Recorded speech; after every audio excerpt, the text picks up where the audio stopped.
Aš esu Marija Elvytiro, aš gyvenu jau daug metų Lietuvoje, daugiausiai Vilniuje. Dirbu čia kaip radio žurnalistė, dirbu žurnalistė prancūzų žiniasklaidai ir verčiu knygas ir tekstus iš lietuvių į prancūzų kalbą. Aš atvykau 98 metais pirmą kartą. Čia atvykau kaip studentė, mokiausi Vilniaus universitete, studijavau lituanistinų katedroje ir įspūdžiai buvo visokie.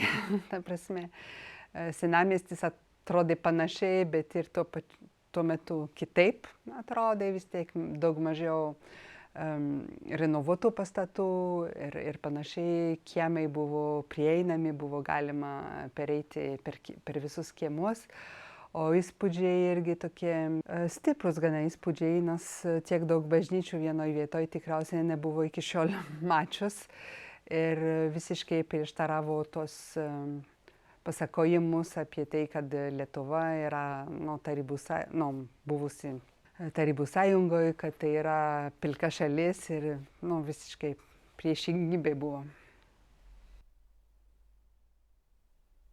Čia yra įdomu čia gyventi, nes susipinę kažkaip istorija visokių sluoksnių, tai yra labai įdomu. Tai yra toks gana irgi kompaktiškas miestas, kuris yra ir tuo pačiu sostinė, tai yra vyksta irgi intensyvus kultūrinis gyvenimas, tas irgi labai pasikeitė per laiką, intensyvėja, bet yra sąlyginai mažas miestas, galima greitai ištrūkti, tas irgi santykis tarp miesto, istorijos, gamtos pačiam mieste irgi gana įdomus ir žavus irgi. Tai dažniausiai, kaip sakau, ten rengiu reportažus apie visuomenę, kas vyksta, aišku, politinės aktualijos iškyla į paviršių, ypatingai kai prasidėjo platus masto karas Ukrainoje, buvo daug diplomatinių žinių iš Lietuvos, ką Lietuva daro, ką Lietuva inicijuoja, kas Baltijos šalis, nes iš esmės irgi dirbu Baltijos šalyse, važinėjau į Latviją ir Estiją irgi. Bet daugiausiai tai yra reportažai apie visuomenę, pavyzdžiui, kaip apie rūšiavimą, apie aplinkos apsaugą, apie visai nesenai apie kaip, pavyzdžiui, Rusijos piliečiai išlipa Kenoj kai traukinį Maskva-Kaliningradas, pavyzdžiui, iš šituo aspektu, labai apie Rail Baltica, labai įvairūs. Čia buvo apysakų pradžioj, man atrodo, daug skaičių apysakų, nes lengviau suvokti tekstą ir tai yra, kas irgi yra lietuviai būdinga. Prancūzai nelabai turi daug to apysakų, tokių trumpųjų formų. Čia buvo, kas yra viskas kitaip lietuvių literatūroje. Tai vienas iš pirmųjų tekstų, tai turbūt buvo Kazys Boruta. Bet net romanuose irgi, pavyzdžiui, šiuo metu verčiu Sigitą Parulskį ir tas toks, kartais būna tokie labai trumpi sakiniai, kurie nusako esmę ir tas labai yra žavu lietuvių literatūroje, bet irgi lietuvių kalba tai irgi suteikia tokį galimybę trumpai, aiškiai ir labai taikliai papasakot esmę ir aprašyti vieną situaciją. Tai tą randu apysakose, po to verčiu Ičkoką Merą arba Jurgą Ivanauskaitę Pakalnučių metai ir visą laiką tas toks trumpas, aiškus, taiklius, tai visą laiką žavėjosi lietuvių literatūroje. Patiko Jurga Ivanauskaitė, nes ateina irgi ta tokia fantazijos į literatūrą, tokia kaip ir sapnų pasaulis, susipina realybė ir tikrovė ir netikrovė, tas yra žavu. Labai patiko irgi Antanas Škėma, Balta drobulė, nes į literatūrą eina miestas, eina didmiestis, eina į literatūrą, tas irgi labai įdomu, bet tuo pačiu irgi jisai rašo apie Lietuvos istoriją, apie dilemas, kaip tas yra labai žavu. skaičiau irgi pirmą tomą Silvarerum Kristinos Sabaliauskaitės, tas irgi padarė įspūdį. Visai kitaip negu Petro imperatorė, kuri pati verčiau, bet tas žavu, kaip jinai sugebėjo atskleisti tam tikrą prasme irgi Lietuvos istoriją ir ją padarė per istoriją, per romanus.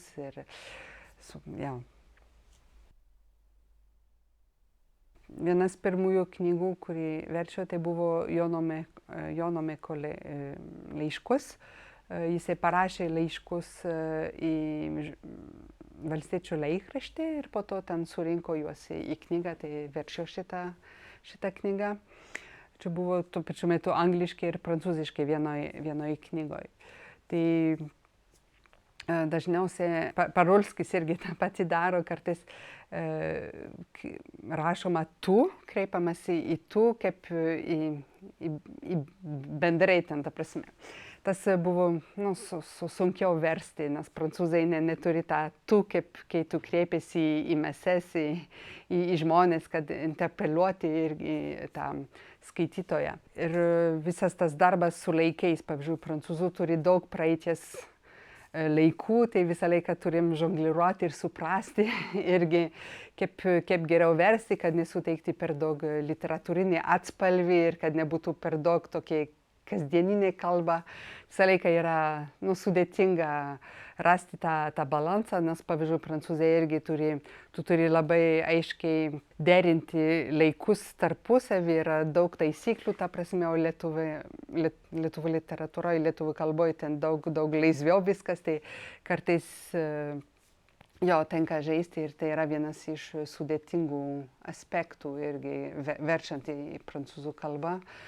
Irgi visi tai veiksmažodžiai, kur vienas veiksmas trumpai būna vieną kartą, kartojasi, kartais reikia pridėti daug žodžių prancūziškai, kad perteikti tą nuansą.